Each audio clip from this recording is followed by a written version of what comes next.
want to use fusion energy to stop climate change or something like that. And now you just factor it cleanly, right? There's machine readable oracles with the facts, and then everything else is narrative, and you don't like try to say that, oh, it's a fact if it's not cryptographically stamped, signed, and hashed and stamped on chain. All right, so let me hand over the mic. Yeah, I like where a lot of that is headed. I think that there is a massive problem in just establishing truth. So the entire scientific process, for example, takes quite a long time to even validate certain very precise and specific claims about certain kinds of things, right? And even the rigor level of the scientific process sometimes even lets certain fake things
Hello, how are you? You write things or whatever. Or Yeah, the hi Jay. I think How I are you, may Bill? have the run wrong time either here. some Yeah, we're centralized starting or at what- 7, Bill. At 7 local time, right? Okay, all right, Right. fine. I'm good, thanks. So you know the pathway. I'll tune in a little bit, but I'll Good. leave you for the moment. All right. See you soon. Bye. Like, if it's not open source, nobody's gonna trust it, but if it's open source, then it's exploitable, right? Like, the problem is that, like, what we want out of content. Yeah, you can go in there. Is just sort of subjective, that like, you can't easily just create a kind of tight formula. You definitely supplier, like there's even an entire science of like adversarial AI that basically is dedicated to kind of taking. Well, this is live, but this is a separate Coming thing. up with ways of basically breaking them and make something that's just a dog with like 45 pixels changed to look basically like a cat. So, you know, they're kind of stuck in that trade-off, right? And the interesting thing is that, you know, we have a science that's pretty much exactly about this question of can we create algorithms that are unexploitable, and that science is called mechanism design, right? And so if we look at a mechanism design where you're basically saying, you know, we have algorithms, and these algorithms are going to provide incentives to participants, and a lot of the time with the way that that approach ends up working is the central kind of logic ends up being relatively simple and ends up being kind of relatively static, but then there's kind of all of these, you know, potentially people, potentially bots, potentially some of both are kind of swimming around at the edges and kind of contributing all of their information and inputs. And you have like basically this design where all of these kind of intelligent actors around the edges like have some kind of incentive where, you know, if they provide good feedback where good is ideally, hopefully kind of directly defined by providing value to the users, then they get rewarded, and if they don't, they might get an incentive. So like that kind of approach is, even just blockchains themselves are kind of a good example of that paradigm, where like you have a very simple mechanism at the core. You know, if you create a block that's part of the chain, you get 2 ETH plus transaction fees. If you create a block that's not part of the chain, you don't get your 2 ETH, you burn a bunch of money building the block. So if we can make things look more like that, then that would be one kind of example of kind of a way out of that kind of out of that conundrum that lets us, you know, have things like AIs without having them be, you know, either a kind of unaccountable secret police or just get completely exploited to how as soon as someone runs an adversarial ML thing on it. But this is still one of those areas where we need to think more about it. No, that makes a lot of sense. And maybe I'll just kind of, what I'll do is I'll just round up this question because I have a lot of subparts for this theme as somebody who wants to build a service like this. So maybe for one, what would be an actual good sustainable business model for building something if I'm offering this as a service, whether it's open source or hosted or preferably not hosted? What can people do if they're offering this to somebody else? Yeah, I mean, I think we're seeing a lot of very good experimentation with business models. Like I think Substack is a great idea, and we have seen that a number of folks are actually making that a viable business model. So there could be something like that. I think for the platform developers, you know, you can go a bunch of different routes, but I think these days it's not that expensive to develop things at the beginning. So getting some funding to develop this stuff and get a team together to actually try a bunch of experiments and find the right thing. Maybe decouple that from the business model, meaning figure out the structure first and explore a bunch of different business models. But if you kind of raise funding in kind of a startup style sense of, hey, here's our business model, here's what we're going to go build, and so on, people will be very locked into that. And so I think right now, I think we need to see a lot more experimentation with different business models to go after options. Some ideas include using tokens to mediate the processing, right? Like use a token native to the platform itself, and the developers can grab some of that token as part of developing the platform. It could also be, you know, in the Substack sense, taking some portion of the revenue that publishers end up making. I think that ads are not going to go away. Ads are such a massively valuable part of the massively valuable business and ads solve this discovery problem. So ads aren't going to go away. Can we come up with a much better, higher quality, more humane way of doing ads that don't leak all of your information to a ton of parties? That might be like a very interesting, valuable thing to do. If somebody figures that out, then that can be plugged into a bunch of different systems. So so I think I think a lot of the business models are going to be similar to the existing ones, just kind of translated into this new world where you get to play with incentive structures. I think it's going to be, I think something that's very promising is tasks, where, like there's more and more traction for bounty. Certainly, we did this with Earn, and it was actually, I think it's pretty successful with Earn, but also on, with Gitcoin, those are getting traction on Twitter bounties, those are working. And one way of thinking about it is with an ad, you have to pay the platform for a user's attention. With a task, you pay the user directly for their attention, right? And that's just a better model if you can make it work. The thing that historically has made that difficult is doing small payouts to millions of people with different banking around the world and so on and so forth. And crypto now makes that possible. So I think that's one potential thing that could scale to billions or even trillions in payment volume over time. No, that's great. That makes sense. We're seeing that as a theme in general, and this also scales really well to smaller communities. So maybe a question for you, Balaji, is as somebody's thinking about making a service that solves this problem, how should they be thinking about sort of moderating and customer support and just in general, like managing a community of users? Like, what responsibility should they take, or actually what are the ways to think about handling those issues? It's a great question. One thing I tweeted a while back is maybe centralization is also underexplored in the design space, right? So, in the sense that, we talk a lot about decentralization, that's very important. But, Elon, for example, has 40 million followers. And what if you could ask them to do something? What if you could tell them to do something, or else they wouldn't be able to follow him anymore, right? And or offer an incentive to do that, right? There's different levels of, request to, and so on. And I think you can imagine different communities that have digital communities that have very different subcultures. Like, for example, a productivity cult where to log in each day, you actually have to take a selfie of yourself working out or something like that, right? So I think that you're going to see more kinds of tools like this for kind of not just moderating speech, but behavior, whether it's staking, whether it's, frequency of posting, whether it's quality of posting, whether it is type of content. I think we're really underexplored in terms of mechanisms for both centralized and decentralized moderation. And if we go to this model of 1 million hubs and 1 billion spokes, and give tools for folks, ideally you have kind of some central server that's very easy to deploy and configure, like the Linux of social networks, basically. And Mastodon and others are kind of like this, but they're not yet there. You may need to integrate crypto with it. I think then you start to get a lot of experimentation.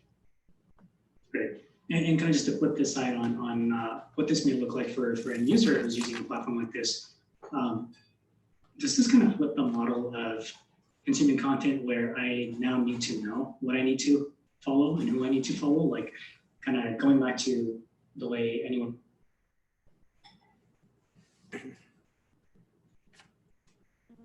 Hey, Jay. Hey, David, how are you? I'm good. I'm sorry. I don't mean to interrupt you. I was just checking the link and making sure it's good to go. So. Yeah, we're good. All right. So, yeah. All right. So I'll tune back in about 5 to 7. Perfect. Okay. Thank you. Okay, bye. Okay, bye.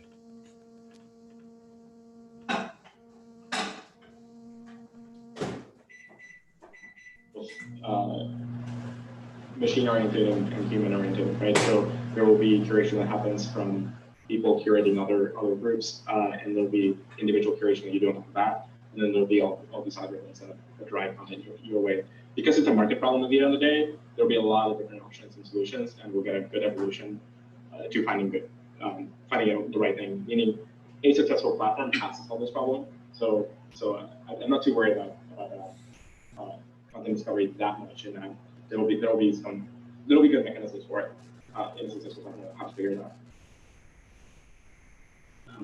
I guess maybe like, Balaji, do you think that I guess this type of alternative favors content creators more than consumers? I think actually, people have asked, how does decentralized media get going? And, Substack and paid newsletters, I think, is how it starts. We attract the power users, the folks who crucially are migrating off of centralized social media for varying reasons. But one that's kind of cross-ideological is the lack of control over their brand and monetization, and so they're not making money on social media, or they have to invent baroque ways of doing it. They don't know if their content is getting promoted and so on. The lack of control. So you get the migration and defection of the elites, the power users, and over time that will pull others because those elites are able to evaluate technologies. They have an incentive to defect and to leave, right? That's I think one aspect of it. There's another thing in terms of curation. Something I've thought about is a feed where you have a few different things. For example, people can only comment or vote up links that are at least a week old. And that actually is a useful thing.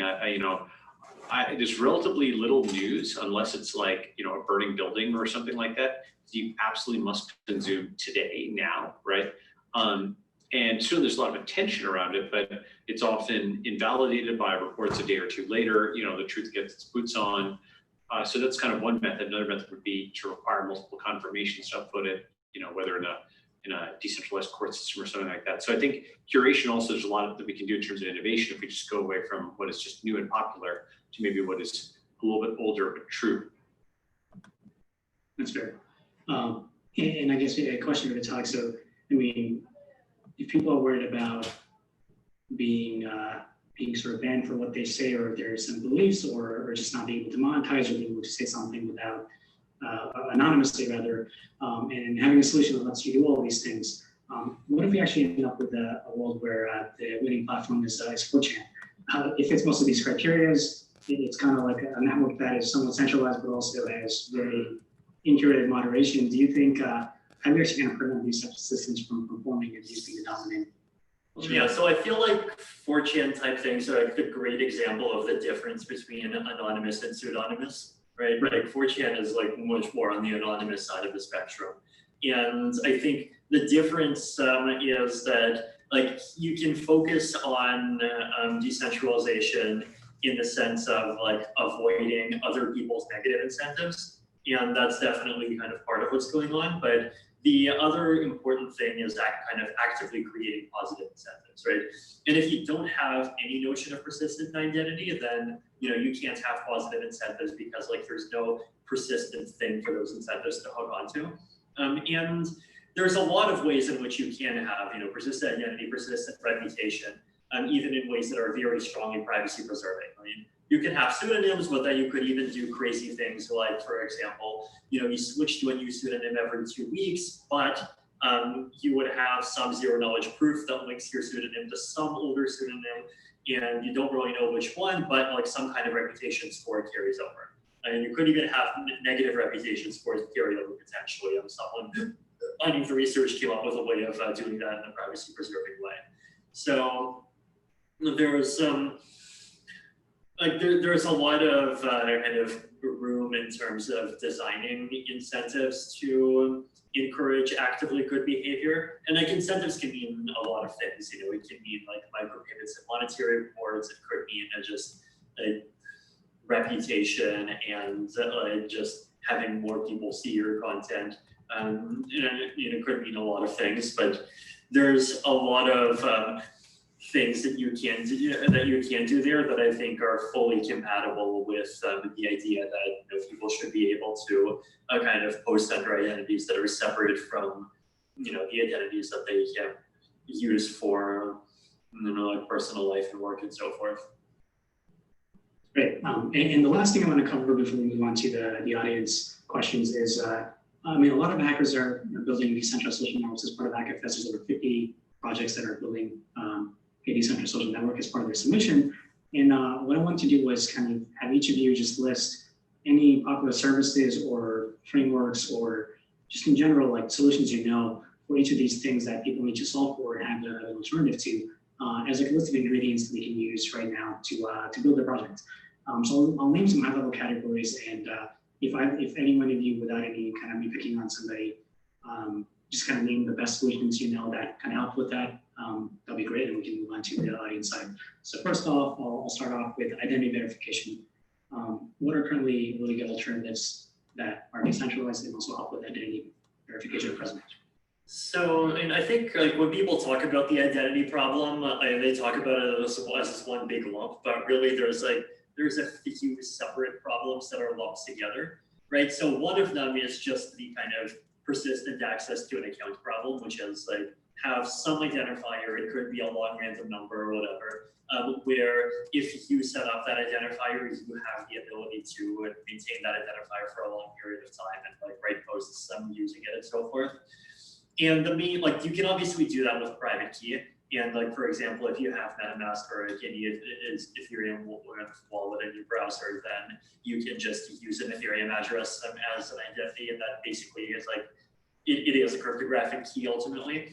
But then the challenge with that is that, you know, people can easily forget their keys, lose their keys, and you need some kind of backup. And like a lot of, especially earlier decentralization people kind of don't take this problem seriously, right? And they say, oh, no, we should just require, you know, everyone, including the grandma that's when we started using computers 5 or 7 years ago to like be able to understand the paper, you know, how to use paper wallets and all the security things around them. But I think we do need to kind of take seriously this problem and the problem of making basically coming up with ways for people to recover their account if their account gets lost. And this is something that even Twitter does badly, right? Like even Google, like all of these Silicon Valley tech companies somehow do badly, right?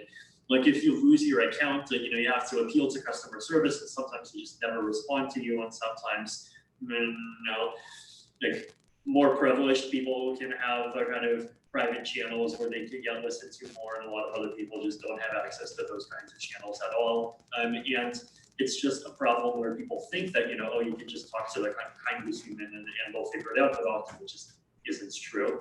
And the thing that I'm always bullish on is social recovery, right? So this is your idea where, you know, you have like some group of friends, like it could be, you know, somewhere between 5 and 10 contacts, and say any 2/3 of them can reset your account, right?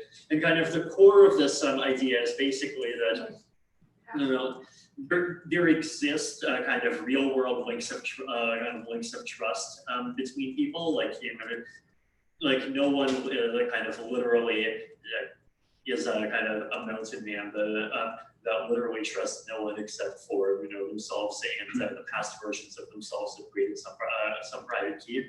But you know, we do have people we can trust, and like in reality, like if 7 of your 10 friends betray you, then that just means you're really, really bad at choosing friends. And you know, the number of people with that problem, I think, is like smaller than the number of people that can't, you know, trust centralized services. And so, yeah, like if we can just make even just social recovery easy to use, and the smart contract wallets pick your recovery contacts, you can even make it privacy preserving for Ethereum. There's an EIP for that. I think it might be 2529 or something. I forget the exact number. Then you have an Ethereum smart contract account that represents your persistent identity, but it's kind of more robust to failures on the human side than a cryptographic key. So I know that's like long digression, but I'm a huge fan of social recovery. So I think it needs to be almost pumped until like lots of people are using it. Then, so the other half of the identity problem is, well, there's 2 other halves, right? One half is like proving real world properties about yourself that are attested to by authorities, right? So like proving you're a citizen of some country, proving that you graduated from some university, and all of those things. And ultimately, you can't decentralize those because they just fundamentally depend on centralized authority. But what you can do is create a kind of common standard and common platform for these attestations to happen. And then the third identity problem is this unique human problem, right? Like basically proving that, you know, your account represents a unique human, and an account with this kind of tag is an account such that like one human can only realistically create one or maybe a couple of them. You can't just like create an unlimited amount of them. And even if you have a lot of money to burn. And like I've written a lot about why this problem is really important for governance, for example, why plutocracy is bad, as I've said on my blog many times. And there's an interesting combination of kind of centralized and decentralized approaches, and then there's all of the traditional kind of centralized, phone number ID, KYC, whatever verifications, and then there's things like Bright ID that are basically trying to do like social network verification and kind of random interpersonal verification, all of these things. So we're definitely seeing a lot more experimentation in some of those areas, and like even Gitcoin grants and quadratic funding is kind of really doing a lot of just kind of pushing experimentation in that. So looking forward to kind of seeing what works and what sticks. But Comprehensive I'll list. suggest some like rapid fire technologies to go with that. I think Vitaly did a great job covering a lot of the space of identity problems. And yeah, this is like a huge nest of interrelated issues that are difficult to solve. I think people should check out Uport. That project did a ton of work in tackling a lot of the issues around identity.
AJ.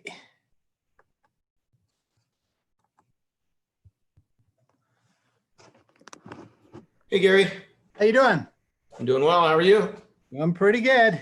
Awesome. Can you hear me okay? Yeah, I can hear you. Can you hear me good? Yep. Sounds good. Excellent.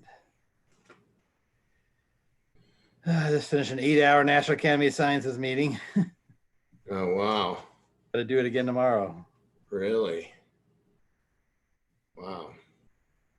What are the topics? It's on cars, mostly electric and autonomous vehicles for 2025 to 35. Really? It's a very interesting time period because it's a major transition towards electric and autonomous vehicles. So we have to do a report on that. We've been working 3 years, and now our report's due in 2 months, or due to go to peer review in 2 months. And so now all of a sudden people are panicking. What do you think the status of autonomous vehicles is today?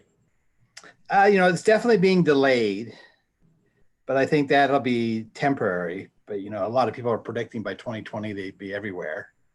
And the manufacturers are pulling back on that, I think. But, there's still some going forward pretty aggressively, including, Intel and obviously Waymo and Tesla and some others. So I think they're going to, come forward. The big question is, there will be some fatalities like there is with any car. And when you get a fatality with that, result in such huge liability, it basically scares people off. Indeed. So that's Zachary's joining us. Okay.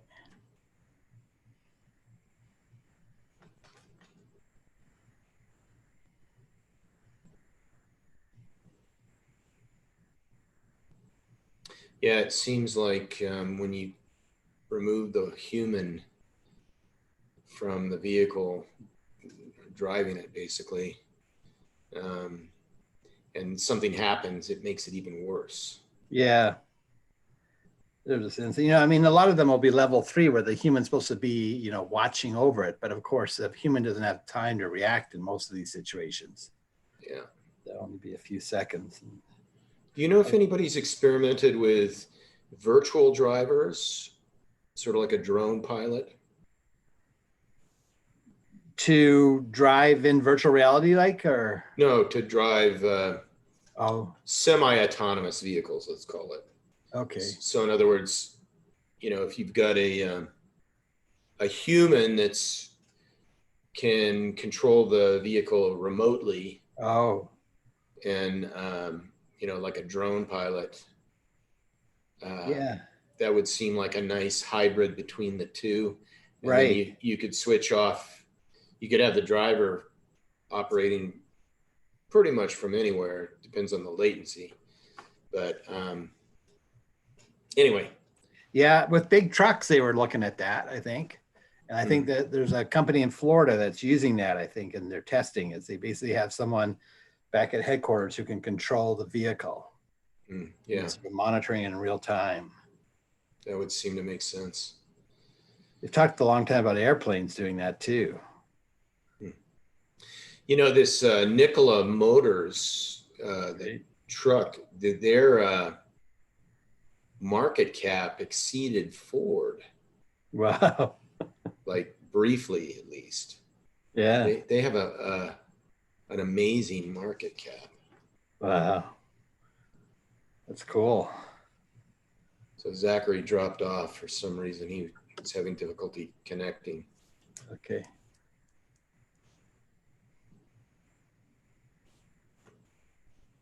So I haven't talked to Jason, but I'm sure he'll be on here tonight. So okay. He can chime in. Okay, so I'll maybe mention it. He'll provide some comments near the end. And yeah, and then Tony Girardi of Energy Blockchain Consortium's supposed to jump on as well. So his name is Tom Girardi? Tony Girardi, Giroti, I believe it is. Okay. And it's called Energy Blockchain Consortium. Okay. Okay. Yeah, GIROTI. Okay. And I did confirm that he will be talking about the applied research project for blockchain, where the state of Arizona granted funds for matching purposes for last year. Okay. So I don't know how that might tie into what you folks are researching, but yeah, there could be some synergy there. Great. All right. David's joining us.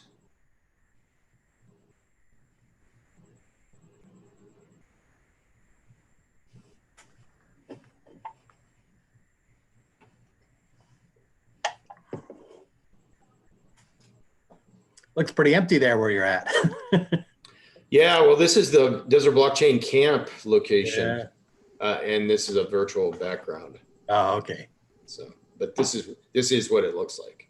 Okay. Are you doing any live events at all these days, or just everything? No, I'm working on some stuff there. Hey, David, how are you? I'm good. How's it going, Jay? Good. Very good. And Gary, hello. Hi, David. So do you work from home, David, pretty much exclusively at this point, or? Yeah, pretty much. I mean, I'll go to the office to meet with clients when they want to come in and meet, but I'm doing a lot of remote online notary work for estate planning clients now, which is really interesting. Ah, So it sort of accelerated that right. pathway. You know, it's just going to be legal this year for the first time, and executive Right. order advanced it to April effective date. And yeah, we've been using it pretty consistently since then. So Cool. yeah. Good. Hello, Philip. Hey there, how are you? Very well. Hi, Philip. How's it going? Hey, Zachary. Looked like you had a little trouble getting connected earlier. Hello, yeah, it was having issues getting started. I don't know, I was having tech problems. Yeah, this technology stuff, it's beyond me. My laptop was acting up. It was weird. I had to restart it completely. Wow, that's not good.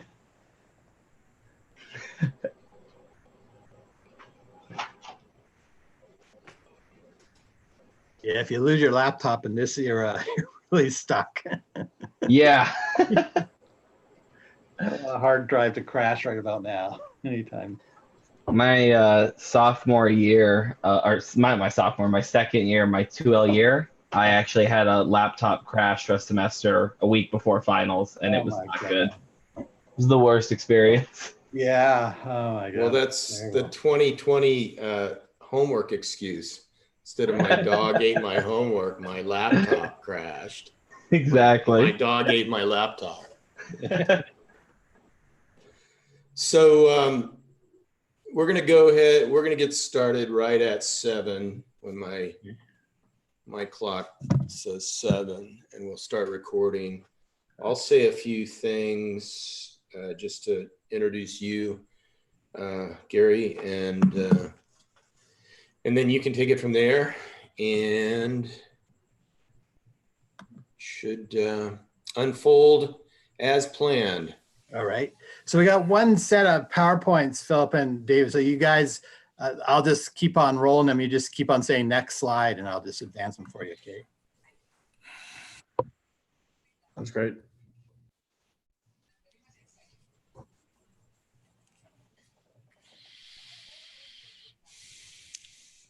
Hello, Jose. Good evening, everybody. Hello.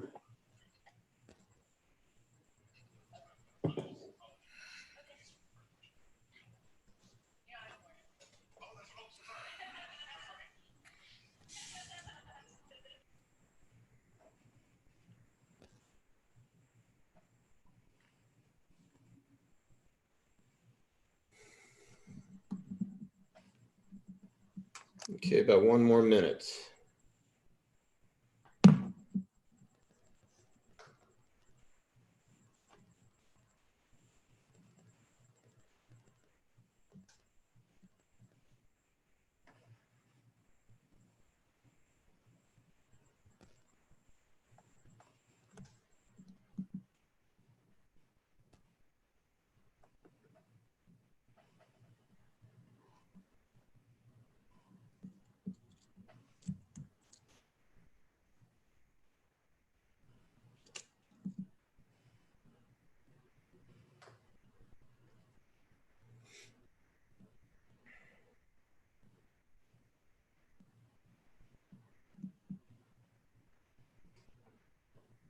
Does everybody know how to screen share, by the way? Yeah, so I'll just do the one set. You know, I got everybody's slides in one set, so I'll just share my screen and then Okay, advance All right. the slides that way. let's go ahead and get started.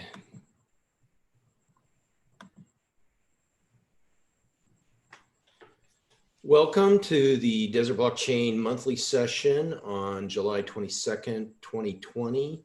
It's 7 p.m. Arizona time. And tonight we're going to be talking about blockchain and sustainability. And I'd like to start off by saying that, you know, we're fortunate to have some legal scholars on the session tonight, and we're going to be talking about some of the issues that are cropping up around sustainability and carbon removal and trading and so forth. And we're going to be talking about issues that actually are problematic in realms beyond sustainability in this new realm of decentralization and blockchain. So as you're listening to the topics tonight, and the legal scholars talk about this, and our guest from the Energy Blockchain Consortium, I ask you to keep in mind that these issues are present in realms beyond sustainability, carbon removal, carbon trading, and so forth. So I'm delighted to introduce Professor Gary Marchant of ASU's Sandra Day O'Connor College of Law. And I feel particularly fortunate to know Gary and be acquainted with the ASU College of Law, because you are pioneering some, I think, critical things in the realm of contemporary technology and policy that are really a key part of creating what's next for Web 3.0, or the decentralization of our communications and relationships and so forth. So thank you for being here tonight, Professor Marchant. I'll turn it over to you. Great, thanks, Jay. It's great to be here. I'm getting some messages that my internet's unstable, so hopefully it doesn't affect too much as we go forward here. We'll see how it works. So what's really cool, I think, about blockchain, and I love the Desert Blockchain events, is that we're just seeing so many applications of blockchain now emerging, and really trying to help us deal with some real problems in society. And certainly that's the case with sustainability. So what we're going to do tonight is I'm going to give a brief introduction, and we're going to talk about 3 projects we're doing at ASU involving carbon trading, actually. And then we have a couple other people online, Jason from Nori and Tony from the Energy Blockchain Consortium, who are also going to provide some comments. So just starting off introduction, you know, most of the public focus on blockchain and sustainability has been negative. It's the whole issue of, you know, using a lot of energy for mining of cryptocurrencies, and that this is a big problem. And that is a concern. There's some solutions coming on that, I think. But there's also a lot on the positive side. So we're starting to see, you know, articles like this in Nature, the most prestigious science journal in the world, saying the environment needs crypto governance. There's really important things that distributed ledgers or blockchains can do to really help us build trust in more sustainable activities, because people can say they're doing sustainable things, but unless you can really validate and verify that, it doesn't hold a lot of weight and people can't trust in that. So that's what the blockchain really can provide here, is more trust that things are happening that we want to happen, and can see that. So just on the area of sustainability, you may have saw yesterday that Apple said all its products and all its supply chains will be carbon neutral by 2030. They haven't said whether they're using the blockchain specifically, I don't believe, but they very well might end up doing this, particularly as they try to track all their supply chains and look at the carbon outputs of those different manufacturers and suppliers. But we do see a lot of examples now where the blockchain is being used in the sustainability or climate context. Last fall, the OECD put out a report about 70 pages on using blockchain to enable sustainable infrastructure. And they have a whole series of different projects in there, both real examples of case studies, but also applications that they think could be used going forward to use blockchain in various aspects of the climate field, in terms of financing, in terms of validating reductions. And they have a whole series of different interesting applications. And here's a link down there to the study if you want to look at it yourself. There's an article in Forbes earlier this month that blockchain could be the key in making environmental reporting more meaningful. Again, this whole issue of environmental, social, and governance reporting, a big, huge issue, but one of the big problems is validating and believing what people are saying. So again, blockchain can put some teeth behind that and actually help to validate that this is actually happening. So what we've been doing is looking at some projects specifically in the area of carbon trading and using blockchain to help validate that. And we have 3 specific projects we're working on this summer. And we're going to go through those one at a time and having either the mentor or the student or both talk a little bit about that. So the first project is using representations, warranties, and in carbon offset trading. And we have Bill Brandt from ASU. He's going to start us off, and then we'll go to our student Philip. So William Brandt is the Director of Strategic Integration at the Lightworks initiative at ASU, very innovative entity to try to figure out how to move forward a lot of these technologies and policies in sustainability. So Bill, do you want to take the microphone and go ahead? Sure, I'd be happy to, Gary. Thank you very much. And welcome to everybody who's on this Zoom call. Gary, it was really good to hear your description about blockchain and where it's gone. And it's sort of like the journey that we've taken at the Lightworks Innovation Accelerator, which is let's explore this, let's investigate this, and then let's look at the opportunity set that sits there. And as we began thinking about blockchain, going back a year ago, we began realizing that the distributed ledger was actually going to be very powerful, that the ability to allow people to permission in their data and to have conversations.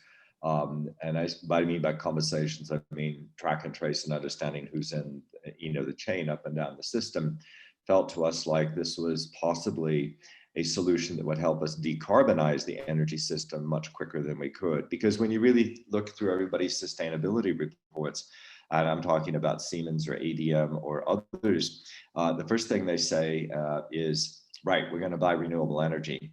And the second thing they do is they make investments in energy efficiency. And then the third thing they talk about is carbon offsets. And so we looked at that and said, well, look, there's an opportunity here, because this is more than just about any one particular offsets. These offsets, because they have an intrinsic chain associated with them, there's a bit more here in the possibilities than there is in just buying a carbon offset like on the Chicago Board of Trade, which had something that was going. So with that, Gary and I and some others from this group, had a brainstorming session. We found some students who were very, very interested in working with us, and we started out to say, okay, so what are the legal issues that are required in order to create I'm going to call it a new carbon economy that's partly powered by blockchain. Great. Okay, thanks, Bill. So Philip is our student working in this area. So Philip, I'll advance the slides for you. Just let me know when you want the next slide. Absolutely. Yeah, so when we started discussing the legal implications of how we're going to govern the trading of carbon offsets, a couple things came to mind, but essentially what I've been looking into specifically is kind of the current structure that we have in place to govern that, which is actually using contract law and the use of representations, warranties, to ensure that certain things happen in relation to that trading. So we can go move on. So generally speaking, representations and warranties, or reps and warranties, are a device we use in contract law, and more specifically, a representation essentially governs, or it's something that I say relating to something that's already in existence, like my shirt is blue. And then warranties is a promise to act in a certain way, to refrain from acting in a certain way, relating to something in the future. So there's a couple of examples of how reps and warranties have been used, specifically relating to carbon offset trading. The examples I pulled were from the CTX exchange based out of London. So here highlighted, this is basically a warranty from all, any member that signs on to the CTX exchange, stating that after a certain amount of time, or after a purchaser uses their carbon offsets, they're going to retire it. They're not going to resell it or anything like that. And then there's one more example, the next slide here. So this is a different agreement between the city of Austin and CTX, essentially saying the same thing. If you look at section 2.4.5 here, it just basically says that in different language that they're not going to resell any of the carbon credits that they purchase. So what's the issue here? So very broadly, what we're concerned with is figuring out how we can prevent people and entities from purchasing carbon offsets using that credit for reporting, or just saying that they're carbon neutral, or whatever it is that they may be using it for, and then turning around and reselling it to someone else, so that there's now two individuals or two entities reporting the same carbon removal with no net reduction actually occurring. So spoiler alert, one way that we can fix that is reps and warranties, but they are only so effective and can only go so far within certain structures that we have now. So more specifically, some of the issues that come up when we're talking about reps and warranties relating to the trading of carbon offsets is that as it stands now, there's typically not enough incentive to actually bring any sort of action, even if there's a breach.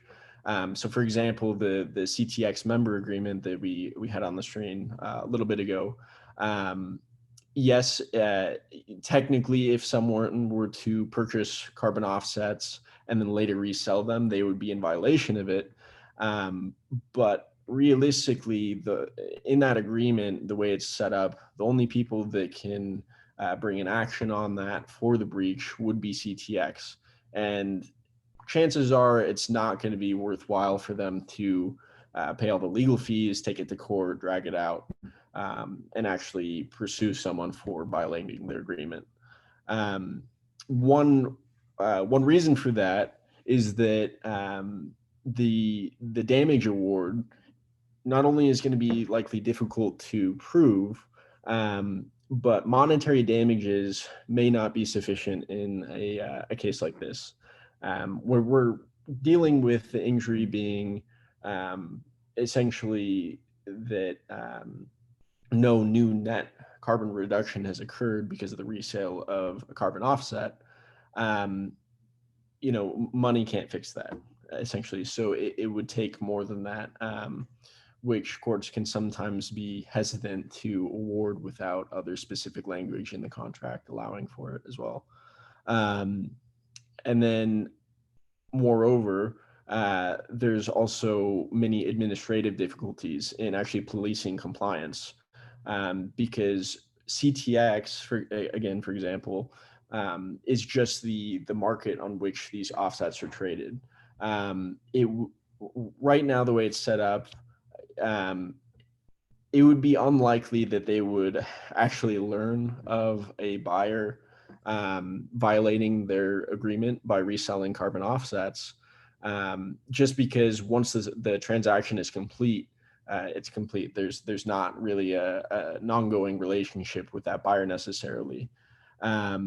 And if they were to come up with some sort of mechanism where they actually monitored it, obviously costs would rise and it may not be feasible with their business model.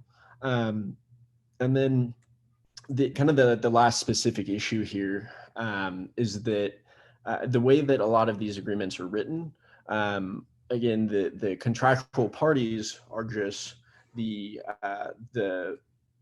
trading market and the buyer, or the trading market and the seller. There's not really a direct relationship in these transactions between the buyer and the seller, meaning that the only person that can actually, or the only entity that can actually bring a lawsuit or any sort of action to enforce the reps and warranties within the agreement would be the trading market.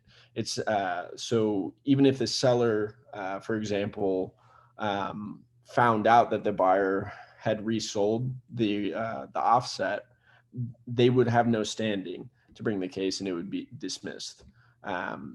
So those are just kind of some of the more specific issues with using reps and warranties as they stand now and as they're typically written in, from what I've seen, in agreements governing these types of transactions. But some potential legal remedies that we can talk about, given again current constraints, would be that first and foremost, these agreements should include liquidated damages.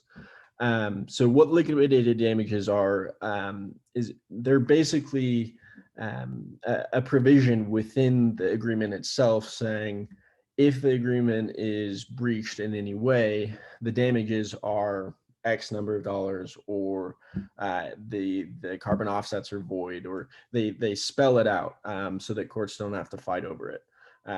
And what that goes to, that remedy, is not only makes it easier to prove damages and put a number on what is otherwise fairly arbitrary, but it also provides an incentive to the non-breaching party to bring an action.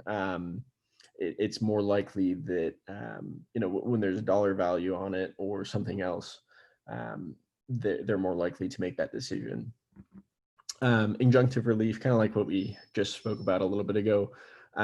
These agreements need to have a provision in them spelling out that traditional compensatory monetary damages may not be sufficient, and they may, injunctive relief or some of other equitable relief from a court may be necessary to leave that option open should it actually go to court.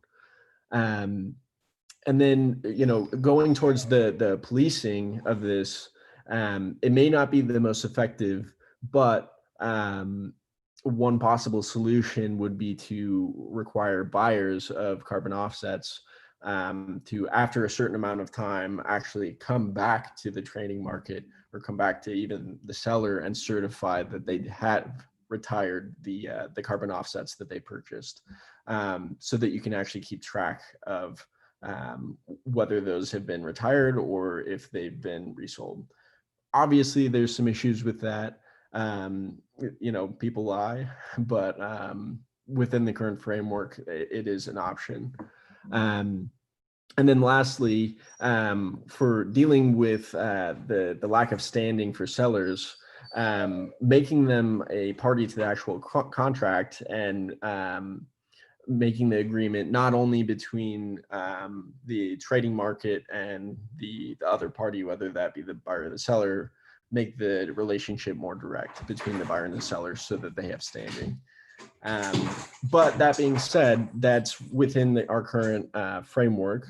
And I'm sure that there are other solutions that include blockchain that would be a better option going forward for actually solving some of the administrative difficulties with enforcing these reps and warranties. So essentially, from what I can tell, I think blockchain might be the only solution which would essentially enable the public and other entities involved in these transactions to actually police whether or not those offsets are being resold.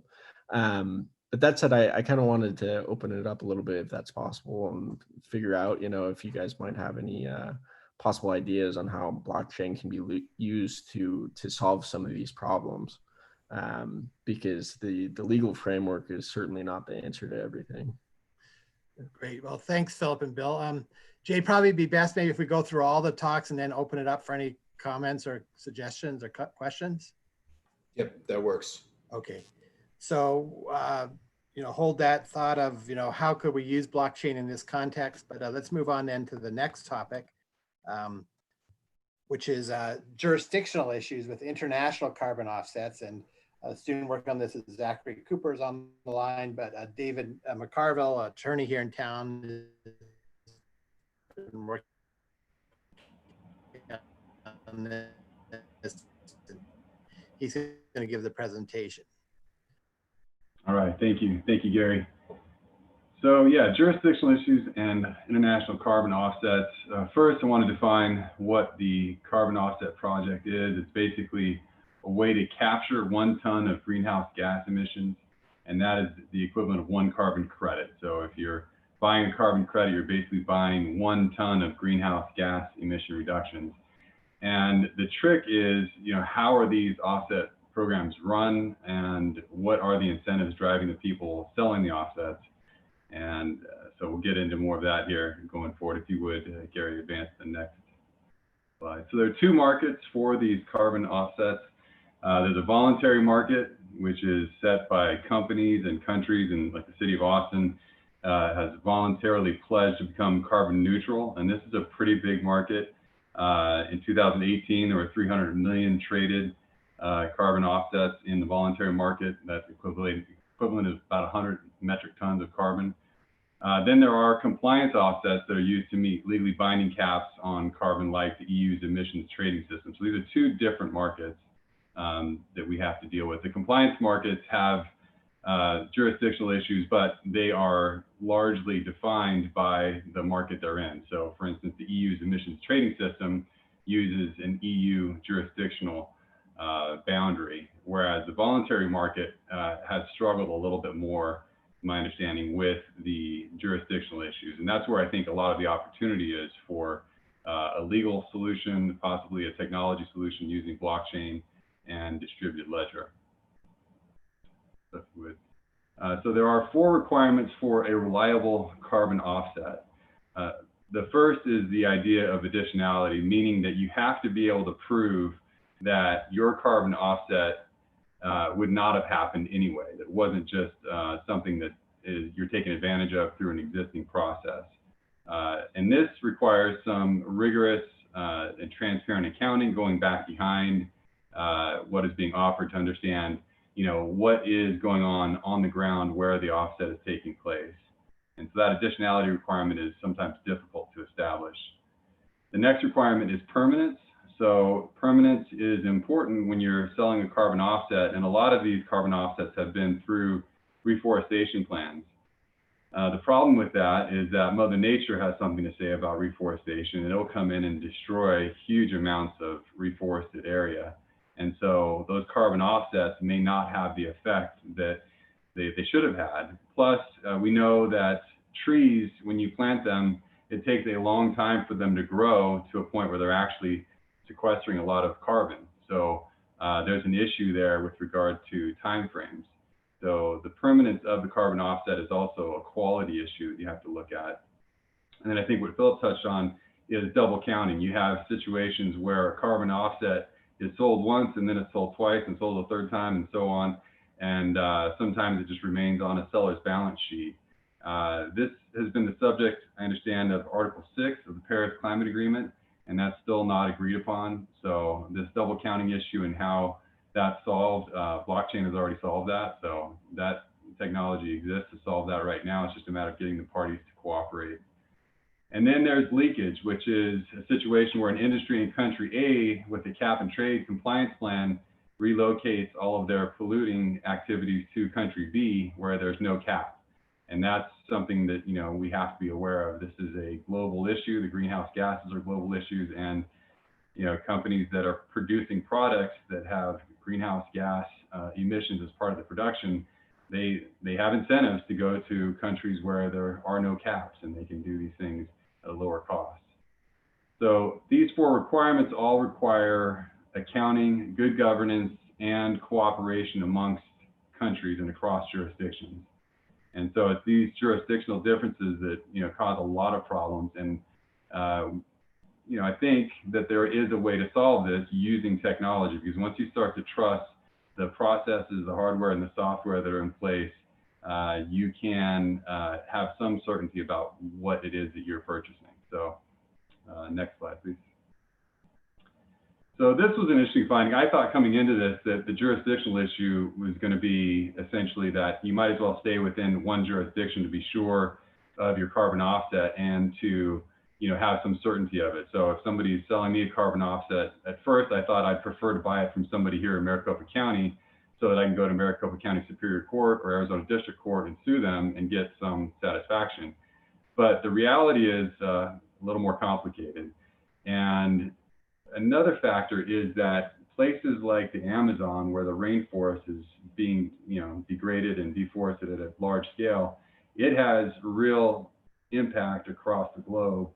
And project-based projects where they were, you know, just one project in the Amazon was selling carbon credits typically had a lot more problems in terms of being enforceable and meeting those 4 requirements that I went over previously than cross-border initiatives, which basically tied in various groups and across jurisdictions to leverage their different capabilities. And one example that I read about was an example where a tribe within one, you know, subdivision of Brazil took on a project, and they helped monitor the process there. And they also were able to incorporate, because their lands stretched beyond just the Brazilian border into other countries, they were able to bring the other countries on board. And when that happened, what they found was they were able to get, through a wider jurisdiction, more accountability and more enforcement. And that's where the rubber meets the road in these projects. A lot of times you need to have a government involved in addition to the private market. And so now California has developed something called the Tropical Forest Standard for its statewide cap and trade system, which is very rigorous and has a requirement that any tropical forest compliant offset has to include some sort of native tribe participation in the rainforest, in addition to several other requirements, with the thought process being that these requirements are going to force cross-border jurisdictional enforcement and come up with higher quality offsets. The other thing that California was focused on was that the deforestation of the rainforest has, they think, about a 20% impact on their rain and about a 50% impact on their snowpack. So they've tied together, you know, the fact that the Amazon deforestation is affecting them and affecting their water supply. So I thought that was an interesting finding as well.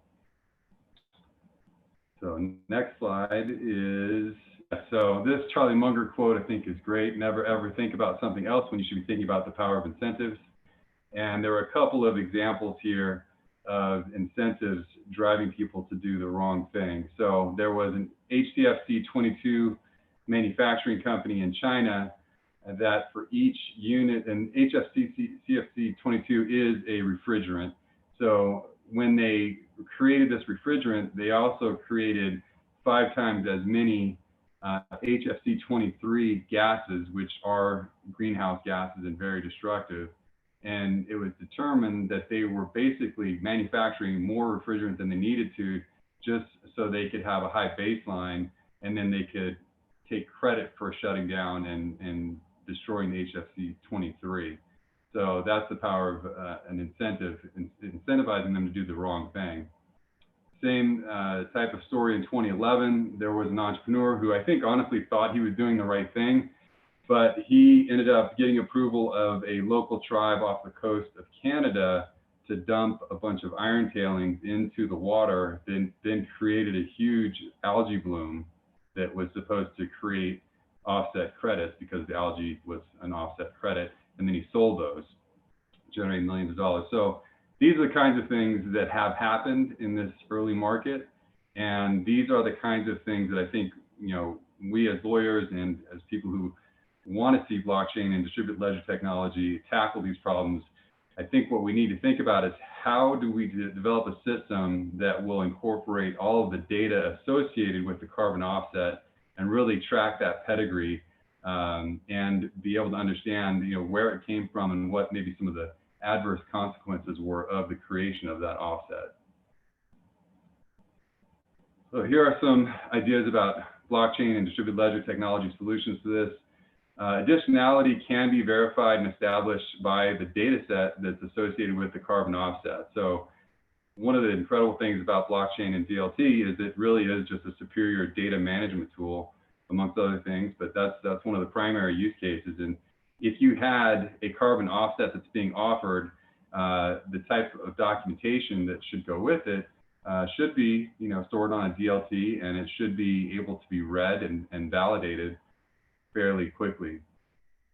The permanence issue, it goes to a monitoring issue, which now we have the capability more so than ever to monitor things remotely. We have remote sensors, we have all kinds of different machines that can read and monitor data for us and report back. And that data, you know, can be captured in a distributed ledger technology or blockchain solution, and that can address the permanence issue. The double counting issue, as I referred to earlier, has already been solved with regard to cryptocurrencies, and Bitcoin solved that back in 2009. So that's not a difficult problem to solve for a blockchain or DLT type solution. And, you know, if we utilize all the capabilities of the semantic web, this Web 3.0 that we're building, where all these machines are talking to each other, they're reading and writing to each other, if we can harness that software and hardware with the correct processes and people, then we should be able to offset leakage where that might occur. We can monitor company A and see if it is moving its polluting activity to another country and track that. That data should be readily available. So yeah, and then I think the power of a decentralized network to validate and verify participants, projects, and carbon offsets is definitely doable. In Philip's discussion, he talked about the idea of liquidated damages, and it occurred to me that the decentralized finance space, which is blowing up right now with stablecoins, uses something called staking, which I think of it as an attorney as a bond. And I think that if you were to have a blockchain type network for these carbon offsets, it would be not too much to ask to have a participant post a stake or a bond amount that could be utilized as part of a liquidated damages clause that would get triggered if it's discovered that they were dealing in carbon offsets that were not meeting the requirements. And I think that's the last slide, right? Yeah, just some resources and references that I came across in putting together these slides. So I thought these were interesting, and then ways to get a hold of me if anybody has questions offline and wants to follow up. I'm open to discussing this further. So thank you.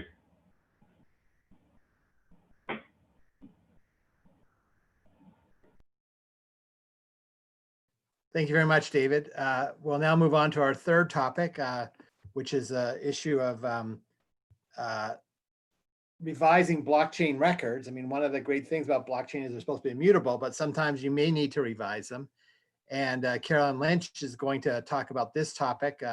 She's an attorney and policy strategist here in town at a company called Copper Hill Strategy. So Carolyn, take it away. Thanks, Gary. So this topic, came up during the brainstorming session that we had earlier this summer, and obviously is very relevant to the use of blockchain for enterprises in commercial space. There's going to be an instance in which bad data is put onto a blockchain, whether intentionally or just by accident. Human error is not going to go away because we started using blockchain technology for distributed database access. And so there's a lot of consternation about the status of blockchain as immutable. As it turns out, it might not be as immutable as we all thought, that it is not necessarily incapable of being modified, obviously, whether it's through a fork or some other retroactive correction to an incorrect record, there is the potential for blockchains based on their size and their shape and their participants to potentially actually make modifications or deletions to data stored on a prior block. Obviously, the further you go back in time, the more complicated correcting those kind of errors or bad data becomes. But it's a genuine issue for businesses, whether in really across all industries, whether in the sustainability industry or any other industry that wants to utilize blockchain, is how to account for human error first and foremost, or even just change in circumstance, change in contractual terms. So for example, to David's presentation, if Mother Nature takes over, destroys a natural resource that is the subject of a transaction secured to a blockchain, the circumstances of that contractual relationship are going to change. And the next step in that relationship may need to be triggered, or if the contract didn't account for such a circumstance, then the parties have a problem that they need to try to address. And so I think first and foremost, it's an interesting foray into just a technological analysis that then can lead into some important legal issues. First and foremost is obviously kind of connecting back to the first two topics, questions of jurisdiction and enforcement, questions of when you're talking about business relationships that are married through a contract, through a professional relationship or some other kind of agreement. What are the terms or the circumstances in which that the contract or the law governing the contract is going to allow for and enable any kind of technological change to perfect the error in data that was entered incorrectly to begin with, or a change in circumstances or terms of a contract. Something as simply as a party moving jurisdictions could require new information to be inputted. So, but one of the other areas that we talked about when we had this brainstorming session too is to the extent that personal information is stored on a blockchain, there's also legal implications for compliance for companies that want to utilize blockchain technology in furtherance of, again, a sustainability project or really any other industry. And so we're exploring kind of the implications for GDPR and CCPA compliance. And obviously, not surprisingly, to my knowledge, neither agreement actually uses the term blockchain or distributed ledger, doesn't contemplate that there's, I guess in its effort to be technology neutral, it actually created a legal gap for this new technology that doesn't function in a more traditional centralized manner. And so obviously companies that are operating are utilizing blockchain to some degree are already going through the process of trying to obtain, certify or to their customers and their users that they are GDPR or CCPA compliant. There's obviously a number of challenges with that. Both of those regulations, first and foremost, contemplate a central entity, a central regulator, that a traditional corporation that collects, stores, shares, or sells consumer personal information. And in a blockchain context, that's not necessarily obviously the case. And so the question then becomes, first and foremost, who is subject to the jurisdiction of those laws and who's actually responsible for the compliance and reporting associated with it. Obviously, questions about, again, if a consumer, let's say through the CCPA, wants to exercise one of the rights that they have, a right to know, or more importantly, a right to delete offered through the law, again, that could run headlong into the technological capability of disclosing or removing data that has already been cryptographically stored to a block. And then again, one of the other things that's really fascinating too is the way the different laws treat this degree to which the information is encrypted, and whether it has the capability of being decrypted. The GDPR and CCPA actually don't have aren't aligned in that sense, and so you know, the CCPA actually allows to some degree a protection from civil liability and some limitation on compliance with the rights created under the law based on whether and to what degree the information is encrypted.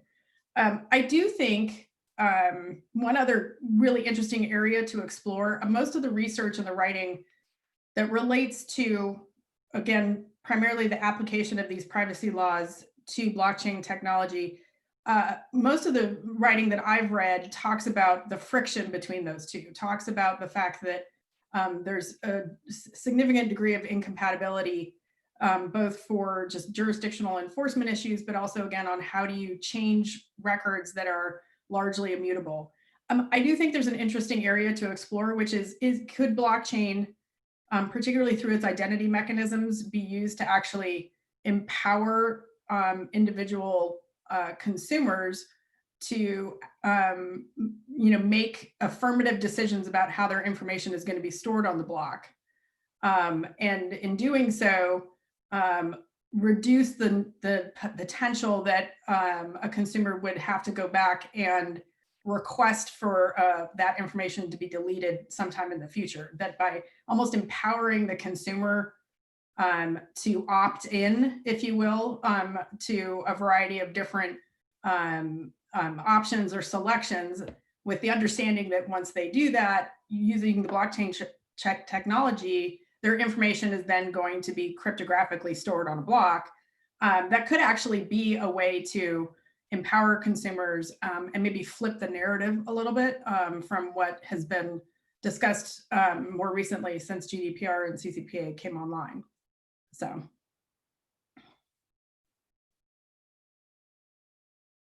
Thank you very much, Caroline. So that's the end of the three presentations. Jay, do you want to now move on to Jason and Tony for some comments, and then we can open up for any questions or comments? Sure. Tony, I noticed that you don't have a video connection at this point, but you are connected via audio. Would you like to say a few words about the Energy Blockchain Consortium and the Arizona Blockchain or Arizona Research Project on blockchain? Yeah, definitely. First of all, thank you, Jay, for inviting me.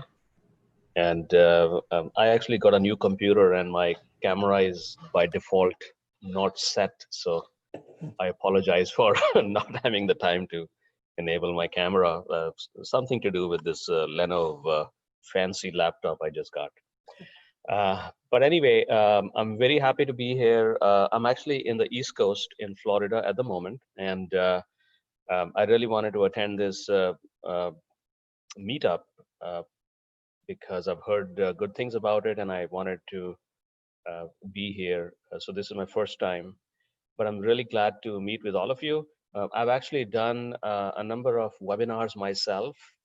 In fact, I have a series of webinars I've done, and so I'm a proponent of blockchain, but I also understand the limitations and also the great opportunities. So let me start by saying that my organization is called Energy Blockchain Consortium, and we are very keen on leveraging blockchain technology in the energy sector. So let me begin by giving you just a quick a preview of my organization, and then I go straight into what Jay was referring to. So EBC is an applied research consortium, and we are focused on solving some very compelling problems in the energy sector using the blockchain technology. And I am very interested in a lot of the use cases that you have been discussing today. In fact, My organization has been working with a number of utilities and other organizations, such as the Department of Defense and some states, in defining some of these use cases. So we can talk about that. Um, but I'll give you a quick overview of the company, and then I'll talk about some of the use cases we are working on. We believe that blockchain is actually can be used as an enabler for energy transformation. Of course, we've all heard about that, but there's ample opportunity to leverage blockchain in multitude of ways to facilitate energy transformation. And of course, I mean, I'm almost talking to the who's who here. Blockchain can be used beyond a cryptocurrency or a Bitcoin, because there are so many different use cases, such as compliance, such as GDPR equivalent use cases that you talk about, and also sustainability specific use cases. So there's a tremendous opportunity to use blockchain. Now, we're actually a Florida and Massachusetts based organization with offices in now Arizona. In fact, we have an office here in Phoenix. In fact, my chief corporate development officer is in Phoenix. Some of you might know him, Bob Fageli. But we are actually now at the moment focused in North America, Canada, and US. But we do have some presence in Brazil, Europe, and India.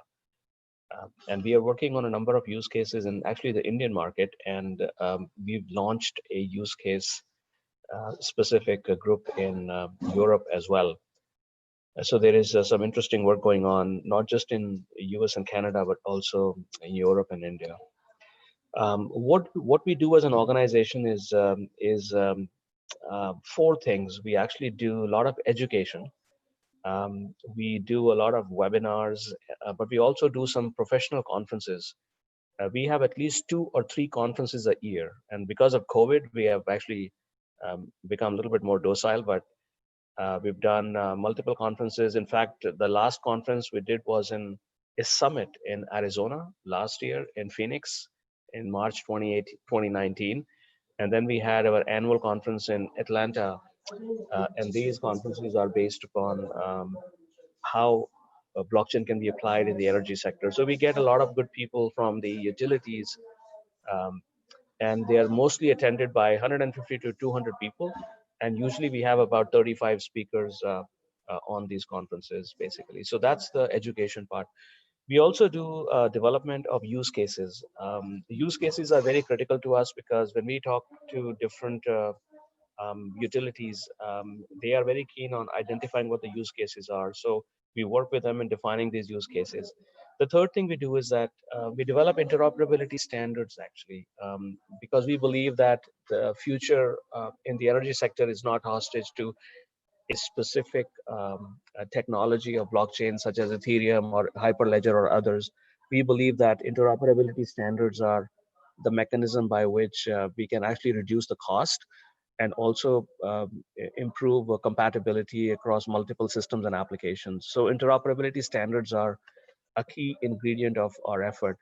And the last thing we do is that we actually work very actively on developing pilot projects using the blockchain technology. Why? Because we believe that doing paper talk can just take you so far.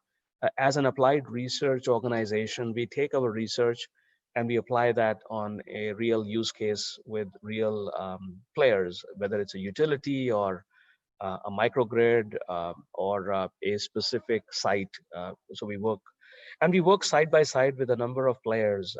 We work in a very collaborative environment with actually competitors working together. So we have like a few big companies who are working together as if they would be competitors in an ordinary day, but they are working collaboratively with us in this case. This is just a quick snapshot of the blockchain use cases that we've developed. We have what we call as a EBC blockchain use case catalog. And in this catalog, we've identified a number of use cases. What you're seeing is simply an example of the use cases for the utility sector. And we've broken them down into 8 different categories, such as the energy trading, grid management and transactive energy, consumer empowerment, DER and EV integration, emission tracking, energy data metering, regulatory compliance, and security. So I'm very familiar with non-crypto use cases, and we've been working with a few organizations in some of these activities. Of course, I won't go into the details of it because we don't have the time to do it, but suffice it to say that we have an excess of 75 different use cases that we've developed. And these are not just, thou shall do that. Each of the use cases has had in excess of, weeks of work.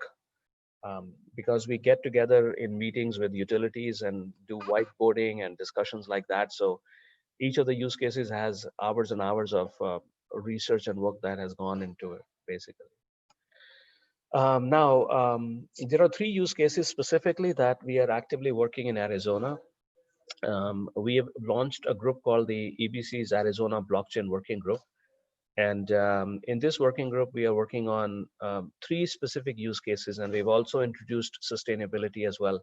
And these use cases are the peer-to-peer and peer-to-business energy trading. The second is integration of the electric vehicles and DER assets on the grid. And the third that has emerged is the sustainability, which is the solar REC and ESG measurement and verification. But there's also been a demand for carbon offset, whether it's a compliance or a voluntary market.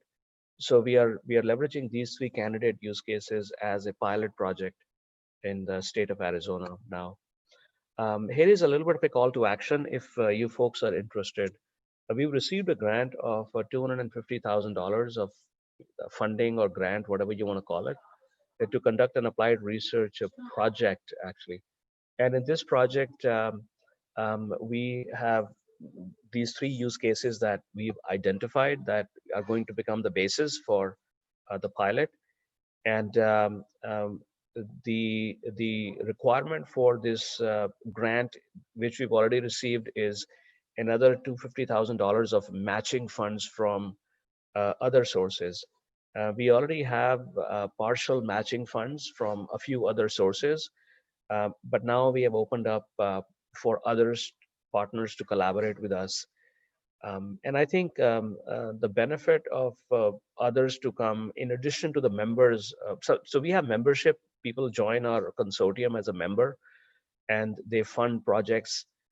And if we are not able to take the funding from all the members, then we open it up to external parties. So right now we have opened up to external players who are interested in collaborating and participating. So you have to provide some dollars in this effort, but the benefit is that you will be an active player in actually implementing this project in the applied research. So you almost get an opportunity to work on a ready project, almost like a shovel-ready project. So we've opened it up based upon the board's decision to open it up to external players. We're also open to academia, actually. So if you folks are interested, we can talk about that. And if there is interest, then send me an email at tony@energy-blockchain.org. Let me see if I can move this thing. Yeah, so it's tony@energy-blockchain.org, and then you can actually participate. That's pretty much it. Jay, I kept it short and sweet. I hope that was okay, but that's pretty much the end of my presentation. If you have any questions, I'll be very happy to answer them. Great. Thank you, Tony. You can go ahead and stop your screen sharing. And, okay. I'd just like to point out that this session tonight is a coming together of a multitude of dimensions, community dimensions, and so forth. We've got the Energy Blockchain Consortium, which has some funding from the state that's ready to go with some matching funds. We have ASU, Academic Institution, and we have Nori on the session, who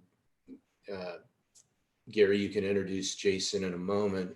But part of what I was excited about when we had our brainstorming session was the possibility of this community collaboration that's being articulated tonight. So I highly encourage anybody who's interested in the Energy Blockchain Consortium and the opportunity to participate in the funding that was supplied by the state of Arizona to contact Tony and further the collaboration that we're talking about here tonight. So. Thank you, Jay, So for the then opportunity. let's turn it over to Jason then. Probably not a unfamiliar face to many of you. I think if I understand right, he started the Desert Blockchain with you, right, Jay? That is correct. He is the co-organizer of Desert Blockchain. But he also Yeah. works for a company, Nori, that's actually working in this field to try to figure out how to create a marketplace essentially for farmers and others who are basically storing carbon in the ground and how to use blockchain and other technology to validate that. So Jason, great to have you with us, and I'd love to hear from you. Yeah. Hi everyone. Yeah, definitely want to give all the credit there to Jay though. While I definitely participated lots and lots and helped, organize lots of the kind of events, especially during kind of like the earlier years of it, Jay definitely is the brave soul of Desert Blockchain. So yeah, I am one of the co-founders, one of 7 actually. It's a kind of crazy story of a company called Nori. We are based mainly out in Seattle. However, I've obviously been here in Arizona since the founding of the company. We have a pretty straightforward proposition as a company. There are people out there who are wanting to be able to pay other people to remove carbon dioxide from the atmosphere, to reduce or remove greenhouse gases from the atmosphere. And we are effectively the kind of network or middle layer that sits in between or orchestrates the ability for people who are removing CO2 from the atmosphere to be matched with people who are wanting to purchase that removal. So the people who are there are lots of good, interesting talks about who those people are and what the motives are behind those things. One, we heard, David talk a little bit about like voluntary versus compliance markets. So to kind of play on that note, Nori is pretty much entirely a voluntary market. So we, at least as of right now, we deal with mainly large corporations who have some type of social good that they're trying to create or offer as a product to their end users. So you can think of, some of these, headlines that we've been hearing about Apple, or we've been hearing about Amazon or Microsoft, or any of these other kind of larger companies, and they're using carbon removal as a medium to achieve those results. And so what we effectively have set up is a marketplace that allows for the whole cycle of things to happen. This is from the supplier, like as of right now, we're dealing mainly with like agricultural lands. So this is suppliers who are performing a crop practice switch that would result in a net drawdown of CO2 into the soil for storage into that ground. And then they effectively sign contracts for being able to continue to store that amount of CO2 in the soil, and then that is then handed off to a third-party verifier who can then audit and attest to the validity of something of such claims effectively. And then on the final side, you got the buyers who are then coming into the marketplace and purchasing those certificates that are effectively made from the verification of such removal. So yeah, I mean, we sold about, I don't know, we're a couple of years into operation now, but we were a small little idea that was born out of a couple of hackathons, and communities like Desert Blockchain for sure. And so there's always fantastic things that can be drawn out of these conversations or these projects, or whatever little thing kind of happens. Like there are definitely larger stories that can be drawn out of those. We've sold, I think, about 10,000 tons of carbon that was stored in soil to buyers in an entirely voluntary market so far, and don't really see any decline in motivation or anything like that. So it's been a fun ride, and you know, a lot of the kind of discoveries that I think some of these projects are bringing to light are things that are all extremely apparent problems that are sometimes brushed aside because there's not enough people in some of these emerging spaces to be able to come up with solutions to these ideas. And so it's great to hear some of the critical thinking that's going on here. Thank you, Jason. And we're at the top of the hour, which was our allotted time for this. But I would like to, well, first of all, if you have to drop off, please feel free to do so. But I would like to open it up for questions for maybe about 15 minutes, go beyond if you can stay around, because I think we've had some awesome presentations and awesome points, and we've got a great collection of folks here. So does anybody have any questions, comments? Just take yourself off mute. Go for it. Well, Jay, I think I'd go back to Philip's, when Philip kind of opened everything up for discussion on the representations and warranties. I think what you've heard from Jason is kind of an eerily awesome test case to your thesis, right? All of the questions that you posed, liquidity, the ability to litigate, injunctive, you know, what the damage is, that kind of thing. And the question you posed about, you know, to what extent can blockchain solve some or all of these issues? I mean, I think it's interesting when you were giving your presentation about representations and warranties, I kept thinking, well, that's blockchain, right?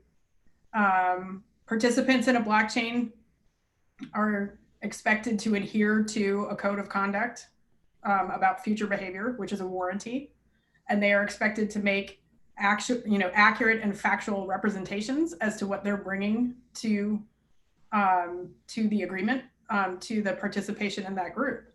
And so can the use of the technology and smart contracts and everything that, you know, and even tokenization actually give digital verification to legal representations and warranties in a way that traditional software can't do right now. And I think you could explore too, obviously, your great observation about how to verify the cancellation or termination of a certificate, right? Well, a token or a cryptocurrency, that's the beauty of that tokenized verification, right? Is extinguishing the token can extinguish the hash or the very specific code that was assigned to that certificate, allowing, to the extent it moves off the system. I don't know technologically how to deal with that, but at least within the system, that's what's contemplated by it, so that you cannot lay claim to a certificate or a credit that somebody else also claimed, and kind of diminish the actual function of removing carbon. So I think you're on the right track. I think it's fantastic. And I just think there's quite a few answers that blockchain technology could actually provide. So just my thoughts on that. Can I just add to that? I think you're right on with that, Caroline. I mean, one of the issues is that, the three parties involved in a transfer of a offset credit, the seller of the credit, the marketplace, and the buyer, really don't care if the CO2 is emitted or not. They're doing this for the credit or the publicity or whatever. I'm sure, the vast majority of the early market entrants, for example, are doing it because they really do care. But we have no way to know that they are really doing this. And particularly if these markets expand, there'll be more and more sort of fake players in there who are playing with sort of fake credits. But what's the great thing about the blockchain is we can leverage a lot of people who have an interest in it. So I remember when I taught environmental law right when the SO2 trading program under acid rain came into play. And basically every environmental law class across the country had students chip in and buy a credit and retire it. And so students would chip in $1 or $5 all across the country because all these kids cared about this. So now instead of having to pay money, they could actually go online and check to see that these credits are actually reduced.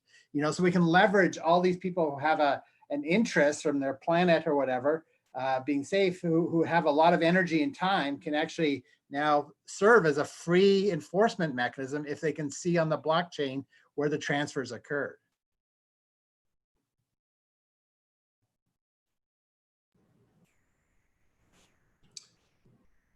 Great points, Gary. Thank you. And,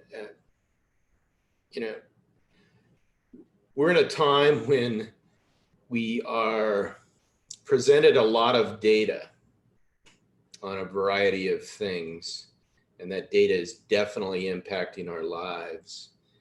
And, as I experience this deluge of data that's having enormous impacts on our lives, I'm thinking, blockchain is a vehicle that gives each of us the ability to go in and audit the trustworthiness of that data.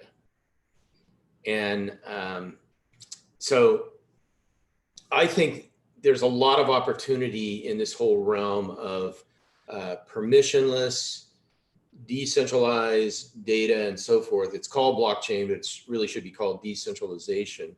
And a key attractive element of that decentralization is giving us the tools to audit and verify information ourselves that impacts our lives and that we care about. So, I really want to acknowledge Jason for what Nori has created, because I see it as a really positive step where it opens up a whole opportunity set for people to take action on something they care about and something that's impacting them, but it's done in a sort of an opt-in way and a sort of a positive way. So, and then I acknowledge Tony for what you've launched in the Energy Blockchain Consortium, taking steps there, bringing people together and so forth. And again, what ASU has done in this whole realm, I think is really cutting edge and really puts Arizona and our community on the map for bringing people in from all over the world to talk about these things, not only about blockchain and sustainability, but also about how all these new technologies, these new directions in technology are sort of merging together with policy and with the law. And, we're really on a whole new horizon here. So, so I think unless there's other questions, I think we'll wrap it up with that. And feel free to connect with one another on Meetup, or if you need contact information, please let me know. I'll be sure to connect you with folks, anybody watching the recording. We have these sessions once a month, and we welcome suggestions for opportunities and so forth. Our next session will be in August, and on the 4th Wednesday of the month, and we will be talking about an event called HackFS that's going on right now. Hack file systems, basically, and it's at hackfs.com, and it's an amazing global community of what I consider to be some of the top talent in the world that's getting together. I was just watching some of the statistics. There's like 470 developers competing in this. You've got the founder of Ethereum and the founder of the Interplanetary File System that are judging this event. And there's, I can't remember how many projects, like over 100 projects. So we'll be talking about that next month in August. And feel free to reach out to me, Jay Carpenter at desertblockchain.com, if you have any questions, comments.